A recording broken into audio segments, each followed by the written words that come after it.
Moi ben, vamos ver que temos aquí na caixa. Vamos tentar montar o que se nos envía. Aquí temos un magnífico A5, o vendido, fantástico, aquí estamos. Temos aquí o marco de metacrilato. Reservamos. Temos o apuntador láser. Sácase moi fácil. Este xa está aberto, pero vedes que hai que... Eso, está ben marcado ese plástico, hai que pusar desas pestanas. Retiramos un poquinho de papeliño e xa podemos acceder aquí ao... Retiramos. Ben, bueno, poñer aquí de momento, despois nos metemos con el, vemos o que hai no kit primeiro, para que servirá esta batería, para que servirá esta liga de goma. Temos aquí unha trena, un flexómetro, e temos un pouco de plastilina. Moi ben. Thank you. Pois vamos comezar co apuntador láser. Vemos que ven, xa ten as baterías incluídas, é simplemente retirar o seguro para comprobar que funciona, ¿no? Que está, bueno, estaba encendido xa. Está encendido, está acceso. Interesamos o láser. O láser está aquí. Okay? Encéndese o vermello, encéndese o vermello. Entón, para a experiencia, interesanos que a luz se manteña presionada en todo momento e inmóvil, o raio se manteña inmóvil. Entón, vou apagar primeiro, desligo, e para iso é a ditosa batería.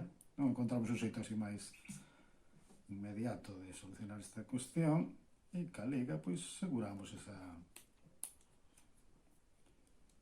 batería presionando o botón do láser, non? A ver, vou comprobar, encendo de novo o apuntador, non está o láser posto, pero mexendo un poquinho xa se vai ao sitio, non? Aí temos como que vemos como o apuntador, o láser está funcionando en todo momento e nos permite, ademais, inmobilizalo para máis tarde. Para a experiencia vamos precisar de un cabelo. Aquí temos un cabelo e precisamos, para fixalo, vamos a usar un poquinho desa plastilina maravillosa que incluímos aí. Vedes en que posición coloquei o metacrilato e utilizamos esta parediña, digamos, este vidro elevado para colocar o cabelo que fixamos con... Hai que poñelo en vertical.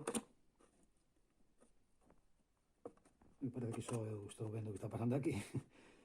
Bueno, teño o pelo aquí na man e utilizo, despois de fixar abaixo, pues, aquí. Xa está en vertical. Ahora só falta situar o láser encendido de maneira que o feixe de luz duche ese pelo. É importante termos unha parede a man. E esa parede debemos efectuar a proxección desde, propoño, de 1,60 m. 1,60 m entre o cabelo e a parede. E ben, para acabar, se a parede vos parece inadecuada, porque é moi rugosa, porque non vos convence a cor que ten, pois sempre podedes poñer un papel sobre el, a plastilina tamén vale para eso, ou como vamos ter que medir tamén o patrón que fai o láser sobre a parede, podes usar un papel milimetrado, que facilitaría en boa medida a medición. Pero para eso nos vale efectivamente, calquer metro, o flexómetro que metemos aí ou calquer regua que teñades na clase. Veña, boa experiencia. Con esta calquer dúbida, xa sabedes, escribídenos e respondemos.